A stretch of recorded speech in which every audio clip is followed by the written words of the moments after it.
I'm Sabrina, 32 years old, and 3 weeks ago, my father called me a loser in front of 50 people at his Father's Day celebration. He didn't whisper it. He didn't pull me aside. He stood at the head of a mahogany table worth more than my annual salary, raised his crystal glass of Chateau Margaux, and announced to every relative, business partner, and Forbes journalist in attendance, "I'm proud of all my children, except the failure sitting at this table." Everyone laughed. My brother applauded. My stepmother smiled like she'd been waiting 27 years for that moment. But I didn't cry. Instead, I stood up, walked to my father, and placed a white envelope on his plate. "For you, Dad. Happy Father's Day." Then I left. When he opened that envelope, his scream echoed through the entire mansion. Before I tell you what was inside, please take a moment to like and subscribe. But only if this story resonates with you. And let me know in the comments. Where are you watching from? And what time is it there? Now, let me take you back 2 months earlier.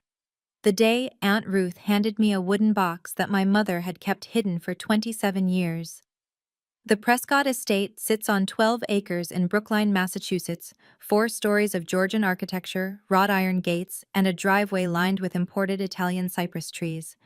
Forbes featured it twice. Architectural Digest called it understated elegance. I called it a prison with really good landscaping. My father, Victor Prescott, built his real estate empire from the ground up.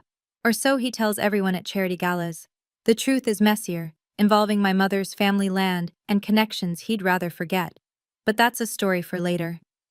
Growing up, I learned quickly where I stood in the Prescott hierarchy. At the top, Marcus, my older brother. 35, groomed since birth to inherit the throne. He drives a Porsche 911 Turbo S and has never worn the same tie twice. Father's golden child, father's mirror image. Below him, Clarissa, my younger half-sister. 27, daughter of my stepmother Helena. Marketing director at Prescott Holdings, a title she earned by existing. She posts her Hermes bags on Instagram and calls it personal branding. And then there's me, Sabrina, the public school teacher. The one who drives a 10-year-old Honda Civic and buys her dresses at Nordstrom Rack. The one who chose helping children over making money, which in Prescott language translates to complete and utter disappointment. Every time I visit the estate, I park my car around the corner, behind the gardener's shed. Not because anyone told me to, but because the one time I parked in the circular driveway, Marcus laughed so hard he choked on his espresso. "Did you Uber here in that thing?" he'd asked. "Or is it a rental? Please tell me it's a rental." It wasn't a rental. It was the only thing I owned outright, and I was proud of it. But in that house, pride meant nothing unless it came with a price tag. The invitation came 3 weeks before Father's Day, delivered not by mail, but by Helena herself, via video call. My stepmother appeared on screen wearing a cream Chanel jacket and her signature Cartier love bracelet, the one Victor gave her on their 10th anniversary. Her smile was perfect, practiced. The kind of smile that made you feel like you were being interviewed rather than invited. "Sabrina, darling," she cooed. "I hope I'm not interrupting your work." The pause before work was deliberate. It always was. "Not at all, Helena. What's up?" "Well, as you know, your father is receiving the Businessman of the Year award from the Boston Chamber of Commerce. We're hosting a celebration at the estate, very intimate, just family and a few close associates." She paused, letting the weight of intimate settle. "Naturally, we need you there." Naturally. Not want, need. "Press will be attending," she continued, adjusting an invisible strand of hair. "Forbes is sending a photographer. It's important that we present a unified family front." Ah, there it was. I wasn't being invited because they missed me. I was being invited because an empty chair would raise questions. Sabrina Prescott, the absent daughter, that would be a headline. Sabrina Prescott, standing quietly in the background while her father collected another trophy, that was just set dressing. "Of course," I said, keeping my voice neutral. "I'll be there." "Wonderful." Her smile widened, but her eyes stayed cold. "Oh, and Sabrina? Do try to dress appropriately. Your father's reputation is on the line." The call ended before I could respond. I stared at my phone for a long moment, remembering all the other times Helena had reminded me to dress appropriately, to speak appropriately, to exist appropriately. She wasn't inviting me to a celebration. She was summoning me to perform. I should explain why I kept going back. When I was 10 years old, I won first place in my school's essay contest. The topic was my hero, and I wrote about my mother, how she used to read to me every night, how she smelled like jasmine and old books, how she told me I was her greatest gift. My mother had been dead for 5 years by then, but writing about her made her feel close again. I ran home clutching that certificate like it was made of gold. Father was in his study reviewing contracts. I burst through the door, breathless. "Daddy, I won! First place in the whole school!" He didn't look up from his laptop. "Writing?" he said. "And how much money does writing make, Sabrina?" I stood there, certificate wilting in my hands. I don't know. I just thought, "Marcus," he called out, "scored 2 goals in his soccer match today. That's the kind of achievement that matters. Teamwork, competition, winning." Marcus appeared in the doorway, 13 years old, and already wearing the smirk he'd perfect over the next 2 decades. "Yeah, little sis. Maybe stick to cheering from the sidelines." That night, I tore up my certificate and cried myself to sleep. But I remember one thing clearly. My grandmother, Victor's mother, found me afterward. She was the only warm presence in that cold house. She pulled me into her arms and whispered something I didn't understand at the time. "You look so much like your mother, sweetheart. So much like Eleanor." She said it like a secret, like a prayer. I didn't know then why those words carried such weight. I understand now. If the Prescott estate was a prison, Aunt Ruth's cottage in Vermont was its opposite. Ruth Bennett was my mother's younger sister, the only living connection I had to Eleanor Manning, the woman who gave birth to me and died when I was 5. While the Prescotts lived in marble and mahogany, Ruth lived in a small farmhouse surrounded by maple trees and towers of secondhand books. She'd been a librarian for 30 years. Her idea of luxury was a new reading lamp. I loved her fiercely. Every birthday, without fail, Ruth sent me a handwritten card. Not a text, not an email. A real card, with pressed flowers from her garden and words that made me feel seen. "Happy birthday to my favorite niece. Your mother would be so proud of the woman you're becoming." She was the only person who said my mother's name out loud. We talked on the phone every few weeks, me complaining about school administration, her recommending obscure novels I'd never heard of. Our conversations were easy, uncomplicated, nothing like the verbal landmines of Prescott family dinners. But there was always something Ruth held back. A hesitation in her voice when I mentioned Victor. A careful deflection when I asked about my mother's past. "One day," she'd say, "when you're ready, I have something to show you, something Eleanor wanted you to have." "Ready for what?" I'd ask. "You'll know." I never pushed. Ruth wasn't the type to withhold things without reason, and part of me, I think, was afraid of what I might find. But that fear was about to become irrelevant. Because 2 months before Father's Day, I drove to Vermont for spring break, and Ruth finally decided I was ready. But first, let me tell you about the Friday dinners. Every week, without exception, the Prescott family gathered around a 20-seat oak dining table imported from some chateau in France. Waterford crystal. Diptyque candles. Wine that cost more than my monthly grocery budget. It should have felt elegant. Instead, it felt like a performance review. The ritual was always the same.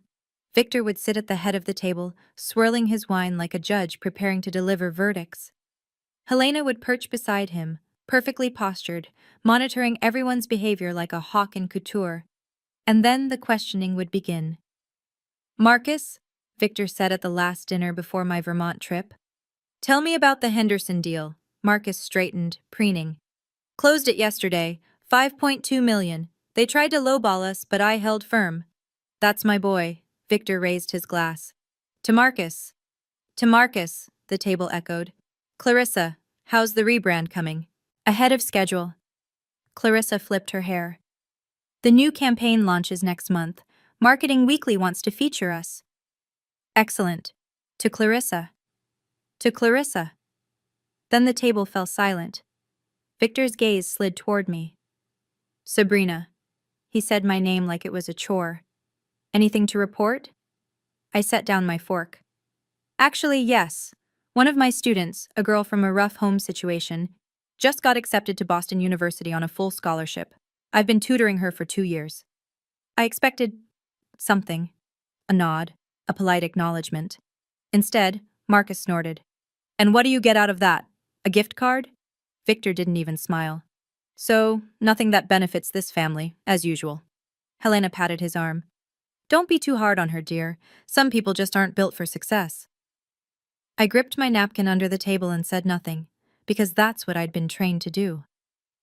After dinner that night, I excused myself to use the restroom, the guest bathroom on the first floor, naturally, since Helena had made it clear years ago that family bathrooms were reserved for actual family. I was walking past the conservatory when I heard her voice. Helena was on the phone, her back to the doorway. She hadn't noticed me. Honestly, Patricia, it's exhausting, pretending to tolerate her every week. A pause, a laugh. No, she doesn't suspect anything. She's too desperate for Daddy's approval to see what's right in front of her face. I froze. The plan is simple, Helena continued. Victor's been itching to cut her off completely. He just needs a public reason, something that makes her look like the problem. Once she embarrasses herself badly enough, she'll leave on her own. No messy confrontation, no inheritance disputes, just gone. My heart pounded in my ears. The Father's Day event is perfect. All those people watching, all that pressure. If Victor pushes hard enough, she'll crack, and then we'll finally be rid of her. I pressed my back against the wall, barely breathing. Then the floorboard creaked beneath my foot. Helena spun around, our eyes met. For a split second, something flickered across her face. Alarm, calculation, recovery. Then she smiled, smooth as silk. Patricia, I'll call you back. She tucked her phone away. Sabrina, I didn't hear you there. I was just discussing a staffing issue at the company. Sounded serious, I managed. Nothing you need to worry about. Her smile sharpened. Run along now. I'm sure you have papers to grade or whatever it is you do. She brushed past me, leaving a trail of Chanel No. 5 and something far more poisonous. I stood in that hallway for a long time, Helena's words echoing in my skull. They weren't just dismissing me. They were planning my removal. The drive to Vermont took 4 hours, but it felt longer. Helena's voice kept replaying in my mind. Once she embarrasses herself badly enough, she'll leave on her own. Was that what 32 years had been building toward? A public humiliation designed to make me disappear? By the time I pulled into Ruth's gravel driveway, the sun was setting behind the mountains. Her cottage glowed warm and golden, smoke curling from the chimney. She was waiting on the porch with 2 cups of tea. You look like you've been carrying something heavy, she said, folding me into a hug. You have no idea. We sat by the fireplace that evening, surrounded by books and the smell of wood smoke. Ruth listened as I told her everything: the Friday dinners, Helena's phone call, the constant feeling of being an outsider in my own family. When I finished, she was quiet for a long moment. Sabrina, she finally said, there's something I need to show you. She rose and walked to an old cedar chest in the corner of the room, one I'd seen 100 times but never thought to ask about. She lifted the lid and withdrew a wooden box, weathered with age, carved with delicate flowers. This belonged to your mother. My breath caught. Eleanor gave it to me before she died, Ruth continued, her voice thick. She made me promise to keep it safe, to give it to you when you were ready. Ready for what? Ruth pressed the box into my hands. For the truth. Inside, I found photographs of my mother as a young woman, radiant, laughing, full of life I'd never seen. Beneath them lay a leather journal, its pages yellowed and fragile, and at the very bottom, a sealed envelope. It was addressed in my mother's handwriting, for Sabrina, when she's strong enough. I don't know what's in that envelope, Ruth said softly. Eleanor never told me, but she was insistent. She said one day you'd need it. I held the envelope in my trembling hands, feeling its weight like a stone. 27 years of secrets, sealed in paper and silence. I wasn't sure I was ready, but I was starting to realize I might not have a choice. I didn't open the envelope that night. I couldn't. Instead, I tucked it back into the box and drove home to Boston, with it sitting on my passenger seat like a ticking bomb. Every red light, every traffic jam, I'd glance at it and wonder what my mother had been so desperate to tell me. But life, as it does, intervened. The week before Father's Day, Helena scheduled a family video call to coordinate logistics for the celebration. What that actually meant was making sure everyone looked perfect for the cameras. Victor's face filled my laptop screen like a tribunal judge. Helena hovered behind him. Clarissa waved from her corner, and Marcus smirked from what appeared to be his corner office. "The Forbes photographer arrives at 6, Victor announced. "Everyone should be dressed by 5:30. This is a black tie event. I expect you all to represent this family appropriately." His gaze landed on me. "Sabrina, that means you especially. No, teacher clothes." "I know how to dress myself, Father." "Do you?" Marcus chimed in. "I can send you something from Neiman's, my treat. Consider it charity." He laughed at his own joke. No one else did. "That won't be necessary," I said through clenched teeth. "Victor," Helena interjected sweetly, "perhaps you could give Sabrina a clothing allowance, just this once. We wouldn't want any unfortunate photos circulating." "No," I cut her off before Victor could respond. "I'll handle my own wardrobe, thank you." Victor sighed heavily, a sound he'd perfected over decades of disappointment. "You've always been stubborn, just like your mother." The words hit different now. Just like your mother. He'd said it 1,000 times before. I'd always assumed it was an insult. Victor's way of saying I was difficult, emotional, impractical. But sitting there with my mother's unopened envelope waiting at home, I heard something else underneath. Something that sounded almost like fear. That night, I dreamed of my mother. Not the vague impressions I usually carried, the jasmine perfume, the soft voice reading bedtime stories. This was a memory, sharp and clear, surfacing after decades of burial. I was 4 years old. My mother and I were in my bedroom, the one with the yellow curtains she'd sewn herself. She was brushing my hair, counting each stroke like she always did. 98, 99, 100. There, my beautiful girl.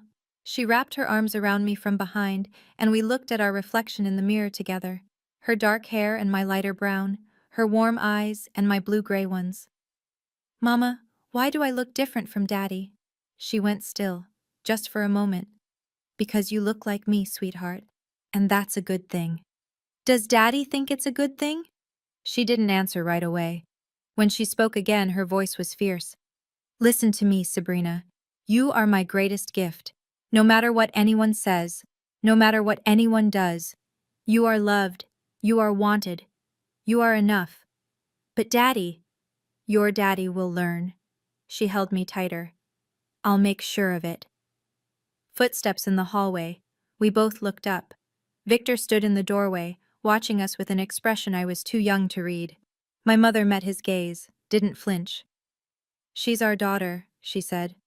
"Ours." Victor said nothing. He simply turned and walked away. 1 year later, my mother was dead. A car accident on a rainy night. The police said she lost control on a curve. I was 5 years old when they buried her. 27 years later, I woke up in my Boston apartment with tears on my face and a realization settling into my bones. My mother had been protecting me from something, and whatever it was, she'd taken it to her grave, until now. The day of the Father's Day celebration arrived with the kind of perfect weather that felt like a cosmic joke. Blue skies, 72 degrees, not a cloud in sight. The Prescott estate had been transformed into something out of a magazine spread. White tents dotted the back lawn. A jazz quartet played beneath the pergola. Waitstaff in crisp uniforms circulated with silver trays of champagne and canapes. And flowers. Flowers everywhere. Roses, peonies, orchids. Helena's signature touch, designed to remind everyone that elegance could be purchased by the truckload. I arrived at exactly 5:30, as instructed, wearing a simple black dress I'd found at Nordstrom Rack for 60% off. It wasn't designer. It wasn't remarkable. But it fit well, and more importantly, it was mine. Helena intercepted me at the door. "Oh, Sabrina." Her eyes swept over me with surgical precision. You actually came. Was there doubt? One never knows with you. She adjusted my collar like I was a child. At least you made an effort. Try to stay in the background during photos, won't you? The lighting is better for certain complexions. I bit back a response and stepped inside. The grand dining room had been set for 50 guests. The mahogany table, normally oppressive, now stretched the length of the room, draped in white linen and anchored by towering floral centerpieces. Place cards in calligraphy. Waterford crystal at every setting. A Steinway grand piano in the corner, waiting for the hired performer. And at the head of the table, a throne-like chair reserved for the guest of honor. Victor Prescott, Businessman of the Year. I found my place card near the far end, between a distant cousin I barely knew and the empty chair reserved for late arrivals. As far from Victor as possible. Some things never changed. By 7 o'clock, all 50 seats were filled. I recognized most of the faces, aunts, uncles, cousins twice removed. The Prescott family tree was vast and complicated, held together less by affection than by shared interest in Victor's success. They came for the free champagne and the networking opportunities. Love was optional. Mixed among them were Victor's business associates, men in bespoke suits and women in designer gowns, all laughing a little too loudly at his jokes. And in the corner, a photographer from Forbes, documenting everything for the puff piece that would undoubtedly call Victor a visionary. The evening progressed like a carefully orchestrated performance. Appetizers, toasts, anecdotes about Victor's early struggles that conveniently omitted my mother's family money. Helena played the gracious hostess, gliding between tables with practiced ease. Marcus held court near the bar. Clarissa posed for the photographer like she was auditioning for a magazine cover, and I sat in my corner, speaking only when spoken to. Then came the main event. Victor rose from his chair, crystal glass in hand, and the room fell silent. He was wearing a charcoal Brioni suit, a Patek Philippe gleaming on his wrist. His silver hair was immaculate. His smile was camera-ready. "Thank you all for being here," he began, his voice carrying the confidence of a man who'd never been told no. "This award means a great deal to me, not because of what it represents professionally, but because of the people who made it possible." He gestured to Helena. "My beautiful wife, who stands by me through everything." Applause. "My son Marcus, who will carry on the Prescott legacy." More applause. Marcus raised his glass.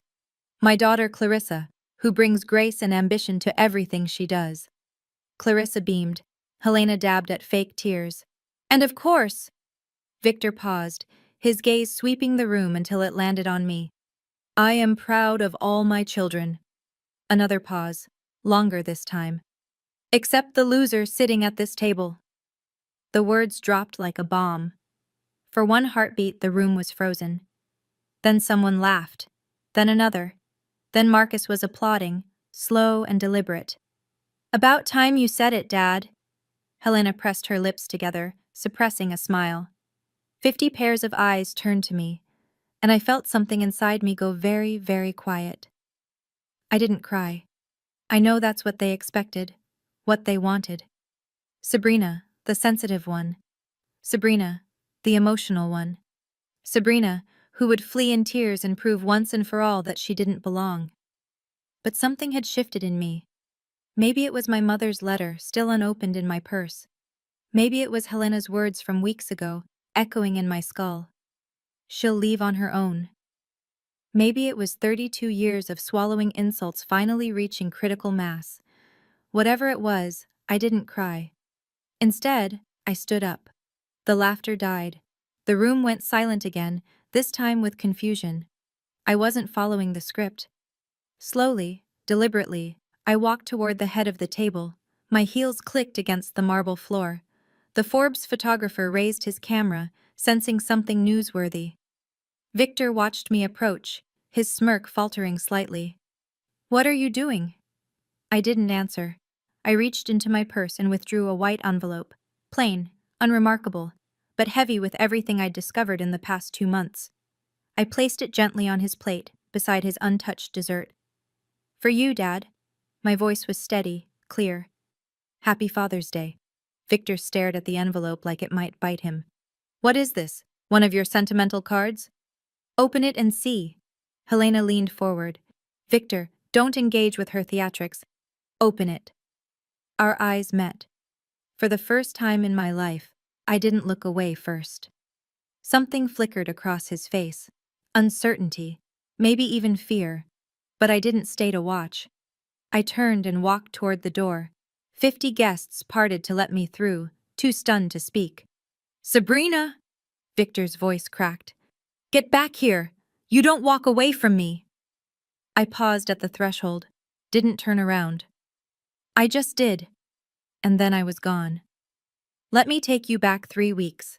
After that video call, the one where Victor told me not to dress like a teacher, I finally found the courage to open my mother's envelope. I sat on my apartment floor with the wooden box beside me, Ruth's words echoing, "For the truth." My hands trembled as I broke the seal. Inside were 2 documents and a letter written in my mother's handwriting. I read the letter first. My dearest Sabrina, if you're reading this, I'm no longer there to protect you, and I'm so sorry. There's something I should have told you while I was alive, but I was too afraid. Afraid of losing you, afraid of what Victor would do. The truth is, Victor is not your biological father. Before I met him, I was in love with someone else, a man named James Whitfield. He was kind and gentle, and he loved me completely. We were going to be married. But James died in an accident 2 months before our wedding, and I discovered I was pregnant with you shortly after. My family was devastated. A child out of wedlock would have ruined our reputation. So when Victor proposed, he needed our family's land for his developments. My parents saw a solution. Victor agreed to marry me and adopt you legally in exchange for the property rights. It was a business transaction. He promised he would treat you as his own. He lied. I spent every day of our marriage watching him resent you for existing, and I couldn't stop it. I tried, Sabrina. God, I tried, but he was too powerful, and I was too weak. I'm enclosing your adoption certificate, proof that you are not Victor's biological daughter. Keep it safe. One day, you may need it. Know this, you were created from love, real love. James would have adored you, and I love you more than my own life. You are not a mistake. You are my miracle. Forever yours, Mama. I sat there for an hour, letter clutched to my chest, tears streaming down my face. Not tears of sadness, tears of release. For 32 years, I'd tried to earn the love of a man who had never intended to give it, and now I understood why. The letter was one thing, legal proof was another. The next morning, I called Daniel Hartley, my closest colleague at school. We'd been friends for 3 years.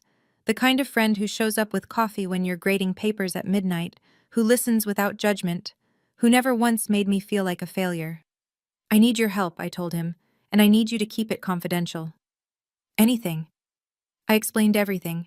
My mother's letter, the adoption certificate, 27 years of unexplained coldness from a man I'd spent my whole life trying to impress. Daniel didn't hesitate.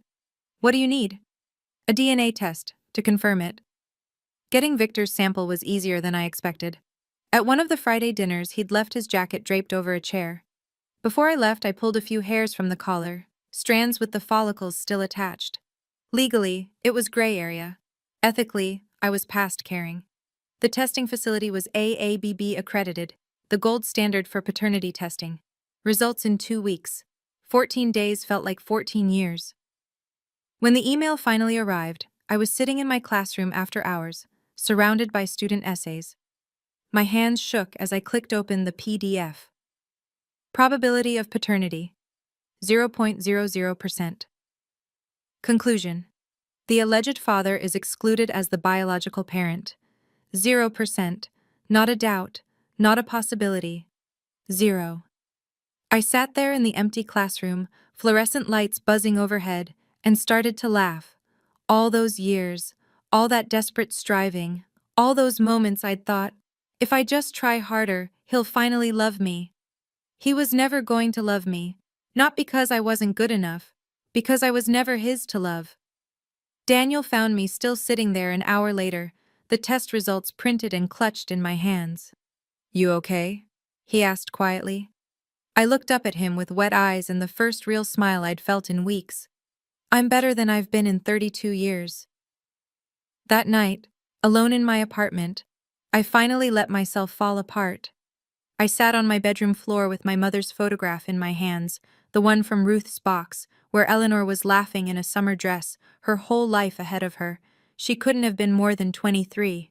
"You knew," I whispered to her image. "You knew he would never accept me. And you tried to protect me anyway." For the first time, I understood the sadness I'd always sensed beneath her smiles. The way she'd hold me a little too tight, the fierce, almost desperate way she'd tell me I was loved.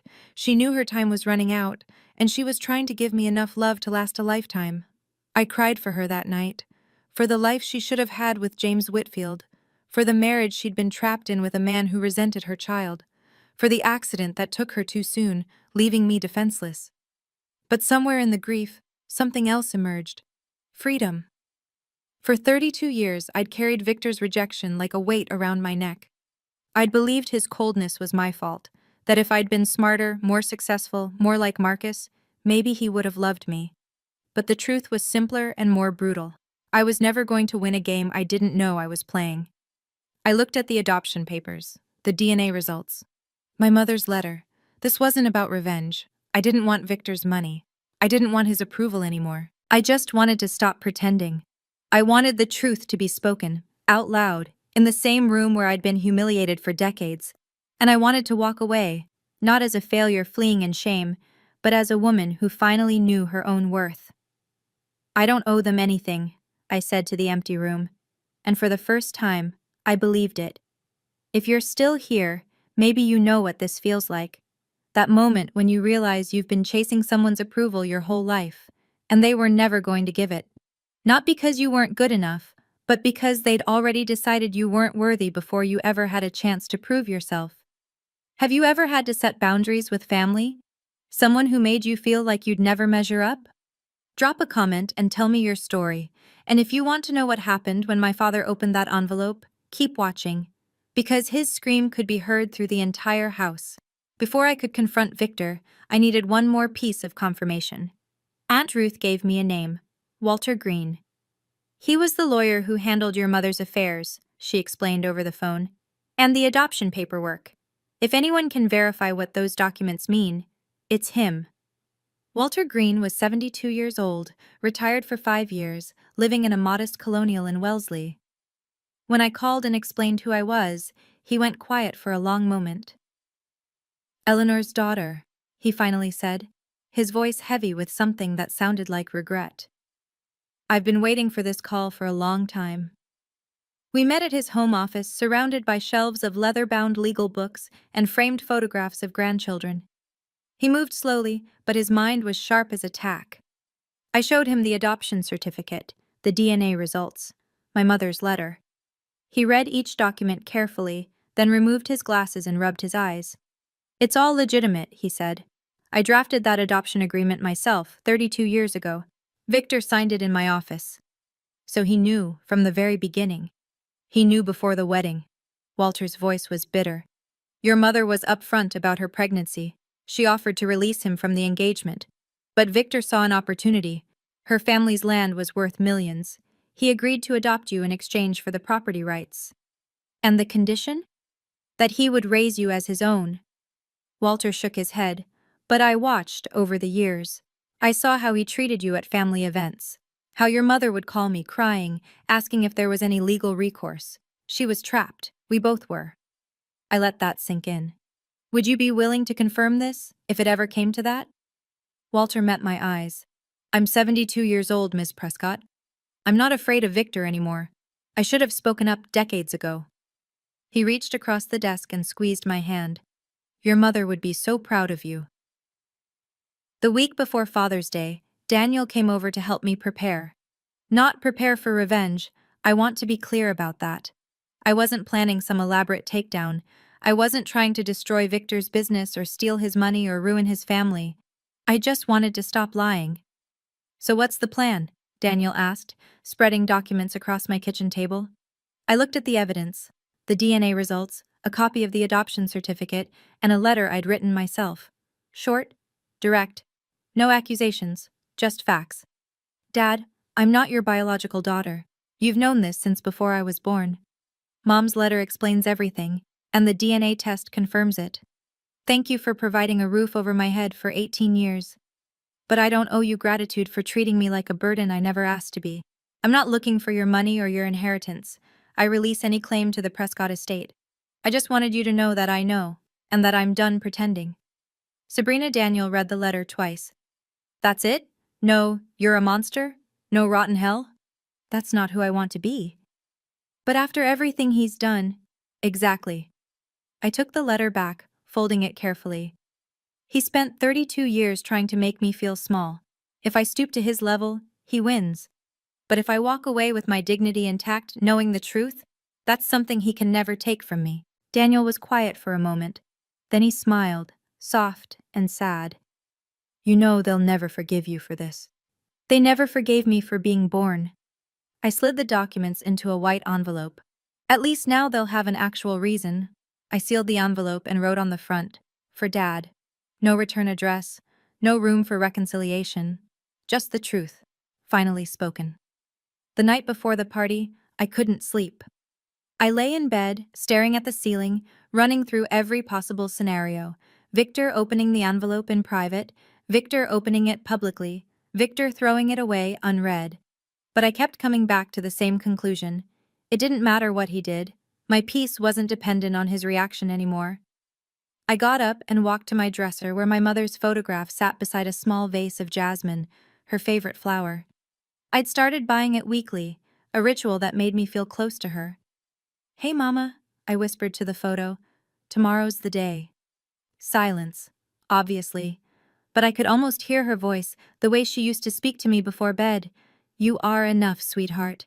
Exactly as you are. I thought about what she'd sacrificed, marrying a man she didn't love to protect her child, spending years in a cold marriage, watching helplessly as Victor directed his resentment at an innocent girl, dying before she could see her daughter grow up. She deserved better than Victor Prescott, and so did I. I picked up the envelope from my nightstand, felt its weight in my hands. If he's cruel tomorrow, and he probably will be, it won't hurt me anymore, I said out loud. Because I know the truth now. I know who I am, and it has nothing to do with him. The jasmine swayed gently in the breeze from my open window. I tucked the envelope into my purse, climbed back into bed, and for the first time in weeks, slept deeply and dreamlessly. When I woke the next morning, I felt something I hadn't felt in years. Ready. Not for battle, not for revenge, just ready to finally be free. Now let me take you back to the dining room, to the moment after I walked out.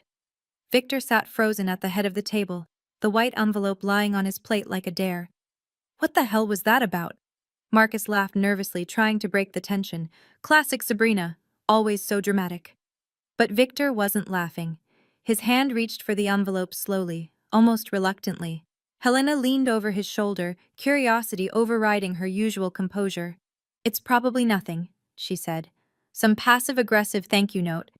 Victor tore the envelope open. The first page slid out. The DNA test results. His eyes scanned the document, and I'm told, by a cousin who was sitting nearby, that all the color drained from his face in about 3 seconds. Victor? Helena's voice sharpened. What is it? He didn't answer. His hands were shaking as he pulled out the second document, the adoption certificate, his own signature, dated 32 years ago. Victor! The third document was my letter. He read it in silence, his jaw clenching tighter with each line, and then, according to my cousin, Victor Prescott, the unshakable patriarch, the self-made billionaire, the man who had never shown an ounce of vulnerability in his entire life. He screamed, No, no, no, no! The glass of Chateau Margaux shattered against the table. Red wine spread across the white linen like blood. Victor, what is happening? Helena grabbed the papers from his hands, her eyes darting across the text. DNA results? Probability of paternity 0%? What is this?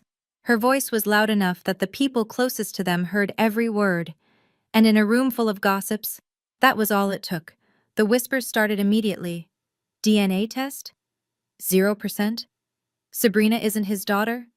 Victor was clutching the edge of the table like a drowning man, mumbling, "This can't be right," over and over. The Forbes photographer was capturing everything. and somewhere in the parking lot, I was climbing into my Honda Civic, hands steady on the wheel, heart pounding with something that wasn't quite triumph. It was relief. Helena, for all her cunning, made a fatal mistake in that moment. She panicked out loud. Adoption certificate? She was still staring at the papers, her voice carrying across the suddenly silent room. Victor, you adopted Sabrina? She's not your biological child? 50 guests heard every word. To Helena's credit, she realized her error almost immediately. But it was too late. The information was already spreading through the room like wildfire. Did she say Sabrina isn't his daughter? He adopted her? But he's been treating her like garbage for years. If she's not even his kid, why was he so cruel? Victor finally found his voice. Everyone, this is a private family matter. Private? Aunt Margaret, my father's older sister, a formidable woman in her 70s who had never liked Helena, rose from her seat. You just called that girl a loser in front of everyone. Now we find out she's not even your daughter, and this is private? Margaret, sit down. I will not sit down. Margaret's voice could have cut glass. Eleanor was like a daughter to me. I watched how you treated her child after she died. We all did. We just didn't have proof that it was deliberate. The room erupted. Cousins whispered furiously. Business associates exchanged uncomfortable glances. The photographer from Forbes, I later learned, was furiously texting his editor. Victor, one of his business partners, a man named Howard Chen, stood up with visible discomfort. I think perhaps I should be going. Howard, don't be ridiculous. I came here to celebrate your award, not to witness. He gestured vaguely at the chaos. Whatever this is, I'll call you next week. He left. 2 other associates followed. Marcus was on his feet trying to control the damage. Everyone, please. My father is clearly upset. Let's just take a breath. Marcus, Helena's voice was icy. Not now. But Marcus kept talking, and Helena kept snapping, and Victor kept clutching the adoption papers like they might burst into flames if he held them tightly enough. Meanwhile, the truth kept spreading, and there was nothing any of them could do to stop it. What happened next, I pieced together later from Aunt Margaret's account. The room had descended into chaos, controlled chaos, the kind that happens at wealthy gatherings where no one raises their voice, but everyone is absolutely furious. Margaret stood at the center of it, commanding attention the way only a 73-year-old Prescott matriarch could. Let me make sure I understand this correctly, her voice cut through the murmurs. Victor, you married Eleanor knowing she was pregnant with another man's child. You legally adopted Sabrina, and then you spent 30 years punishing that little girl for circumstances beyond her control? Margaret, you don't know what you're talking about. I know exactly what I'm talking about. She took a step closer to him. I was at your wedding. I watched Eleanor's face when she said her vows. She wasn't in love with you, Victor. She was terrified. And now I understand why. Another cousin chimed in. Robert, who had always seemed to worship Victor. Is this true? You knew from the beginning? This is none of your business. It became our business when you made your announcement. Robert's voice was cold. We all laughed. I laughed. At a woman who never did anything to deserve it. The mood in the room had shifted palpably. These weren't strangers accusing Victor, they were family. People who had witnessed years of subtle cruelty and explained it away. People who were now realizing they had been complicit. You made us all part of your vendetta, Margaret continued. Every joke at Sabrina's expense, every dismissive comment. You wanted us to look down on her, and we did, because we trusted you. Victor's face had gone from pale to mottled red. I gave that girl everything. Everything except basic human decency. The silence that followed was deafening, and somewhere across town, I was pulling into my apartment parking lot, finally able to breathe.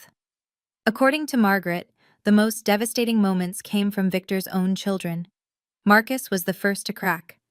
He'd been pacing behind his father trying to manage the situation when the full weight of the revelation finally hit him. He stopped mid-stride, staring at the adoption papers still clutched in Victor's hand. Wait. His voice was strange, hollow. Wait, wait, wait. Marcus? Victor reached for him. You knew. Marcus stepped back. My whole life, you told me Sabrina was a disappointment, that she wasn't living up to the Prescott name. That I had to work harder because she was dragging us down. Son, but she was never a Prescott. Marcus's voice broke. She was just some kid you agreed to raise for a land deal. And you made me hate her for it. I didn't make you. You did. Marcus's composure finally shattered. Every time I mocked her, you laughed. Every time I excluded her, you approved. I thought I was being a good son, but I was just a weapon.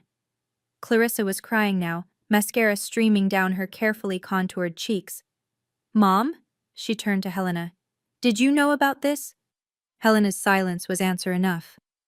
You told me Sabrina was jealous of us, that she hated me because I had what she wanted, but she never wanted anything except, Clarissa's voice broke, except to be part of the family. Clarissa, darling, it's more complicated than… No, it's not. Clarissa pulled away from Helena's outstretched hand. It's really not complicated at all. You're horrible people. And you raised me to be horrible too. She grabbed her purse and headed for the door. Where are you going? Helena called after her. To find my sister. The door slammed behind her, leaving a silence so complete you could hear the ice melting in the abandoned champagne glasses. But Margaret wasn't finished.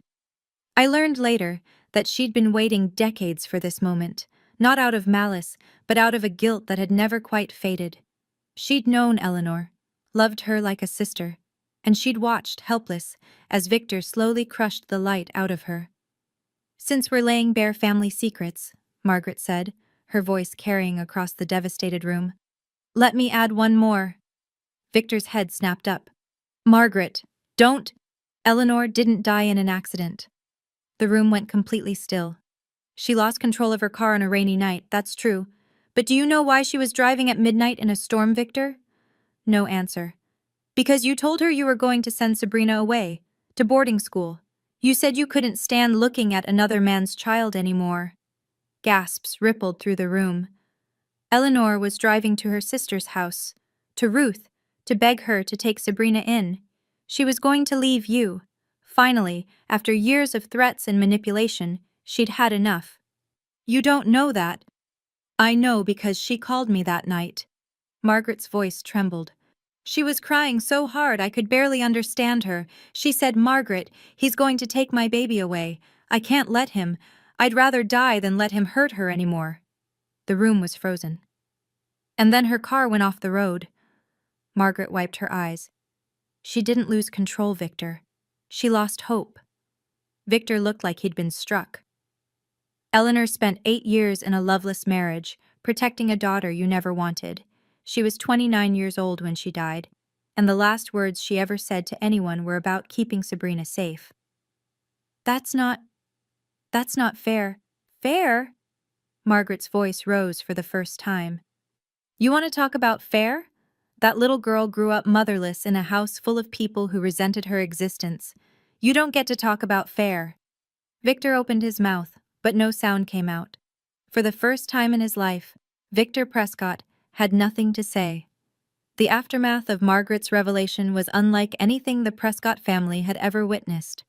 Marcus, who had spent his entire life modeling himself after Victor, looked like a man watching his identity crumble.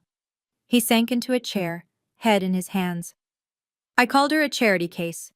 The words came out broken, barely audible. At Thanksgiving, 3 years ago, in front of everyone, I said, at least we know one person at this table didn't earn their place here. Everyone laughed. Sabrina just smiled, like she was used to it. He looked up, tears streaming down his face. She was used to it, because I did it all the time, because you made me think it was okay. Victor said nothing. I'm 35 years old. Marcus's voice cracked. And I've been a bully my entire adult life. To my own sister, who wasn't even technically my sister, who never did anything to me except exist. Marcus, you couldn't have known. I didn't want to know. He stood abruptly, chair scraping against the marble floor. I didn't ask questions because the answers might have made me uncomfortable. That's not ignorance, Dad. That's cowardice. He turned to Helena, who had been standing frozen. Her perfect composure finally cracked. And you orchestrated this. You told me Sabrina was beneath us. You coached me on exactly what to say to make her feel small. I was protecting this family.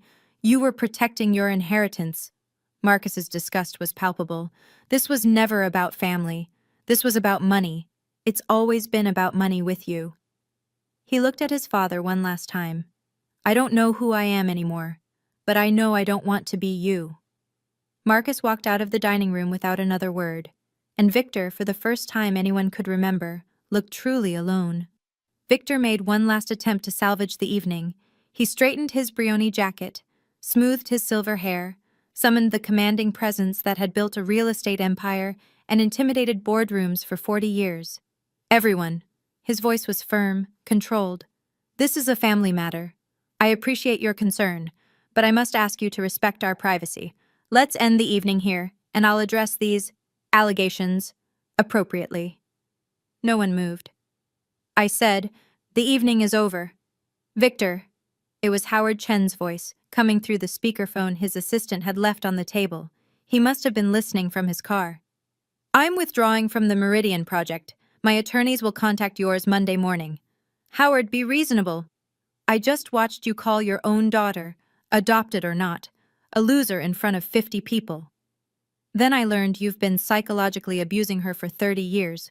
What exactly is reasonable about continuing to do business with you? The line went dead. Before Victor could respond, 2 more phones buzzed. Text messages, emails.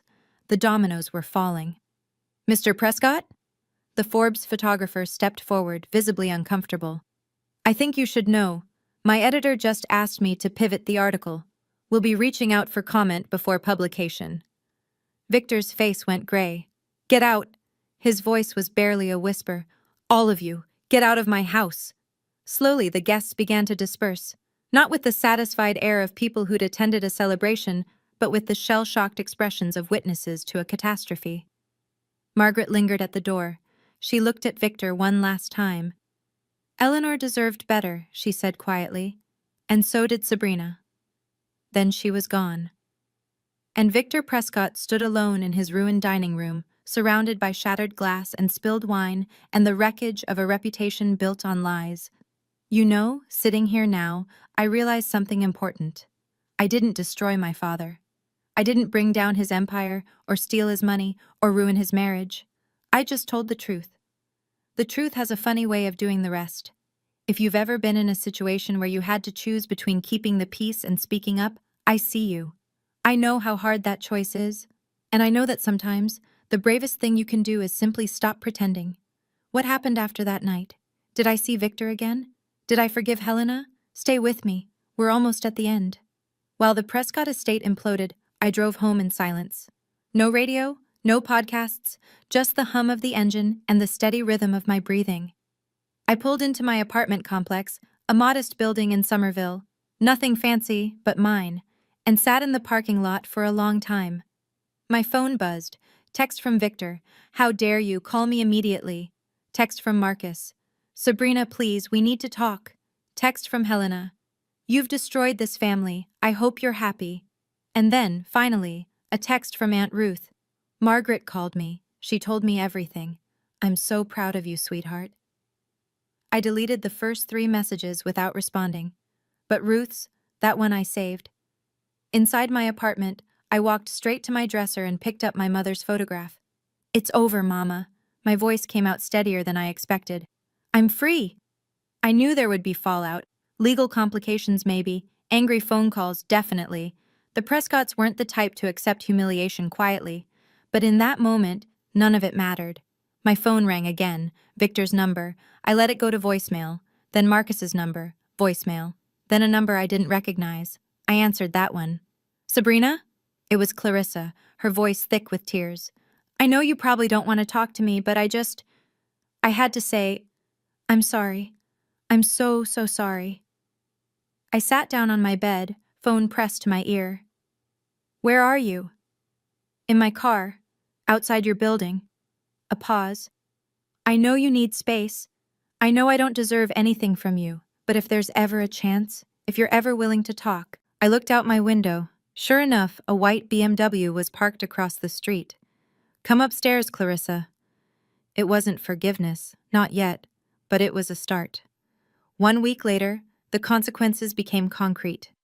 The Forbes article never mentioned Victor's award. Instead, it ran a piece titled, "The Prescott Family's Carefully Constructed Image Shatters at Father's Day Celebration." The details were damning but accurate. The public humiliation, the DNA revelation, the subsequent exodus of business partners. Howard Chen officially withdrew from the Meridian project, a $70 million development that had been Victor's crown jewel. 2 other partners followed within days, citing concerns about corporate leadership. Helena filed for legal separation. Not because she'd suddenly developed a conscience, but because, as Marcus bitterly explained, she knew the money was about to dry up and wanted to secure her share before things got worse. Marcus resigned as COO of Prescott Holdings. His resignation letter, which somehow leaked to Boston Business Journal, contained a single sentence: "I need to learn who I am when I'm not trying to be my father." And me? I went back to work. I graded papers. I coached students through college applications. I ate lunch with Daniel in the teacher's lounge and talked about everything except the Prescott family drama. But things had changed. My cousin Robert, the one who'd laughed at Victor's loser joke, sent me flowers with a card that simply said, "I'm sorry." Aunt Margaret called every few days to check on me, sharing updates I hadn't asked for but appreciated anyway. And Clarissa. Clarissa called every single day. "Can we get coffee?" she asked on day 7. "Not at a restaurant your family owns." "There's a diner near my apartment. Nothing fancy, just coffee." I hesitated. A week ago, I would have said no, but something had shifted in me too. I wasn't the woman who flinched at Prescott judgment anymore. "Fine," I said, "but I'm buying." Deal. It wasn't reconciliation, not yet, but it was something new. The diner Clarissa chose was exactly what she promised. Nothing fancy. Formica tables, vinyl booths, a waitress who called everyone hun, and refilled coffee without being asked. The kind of place Helena would never set foot in, which is probably why Clarissa picked it. She was already there when I arrived, hunched over a cup of black coffee like it was a lifeline. Without her usual designer armor, the Hermes bags, the perfect makeup, she looked younger, smaller. "Hey," I said, sliding into the booth across from her. "Hey." She couldn't meet my eyes. "Thanks for coming." We sat in silence for a moment, the clatter of dishes and murmur of other conversations filling the space. Finally, Clarissa spoke. "I've been replaying every conversation we've ever had, every time I made you feel like you weren't good enough, every time I compared myself to you and made sure you knew I thought I was winning." "Clarissa, no, let me finish." She looked up, eyes red-rimmed. "I was 27 years old before I realized I'd never actually had a relationship with my own sister. I just had a competition, and I didn't even know what I was competing for." "Neither did I admitted. "I thought if I tried hard enough, eventually I'd be part of the family." "You were always part of the family. We just—" She swallowed hard. "We were too busy performing to notice." I stirred my coffee, processing. "Can we start over?" Clarissa asked, her voice small. "I know I don't deserve it.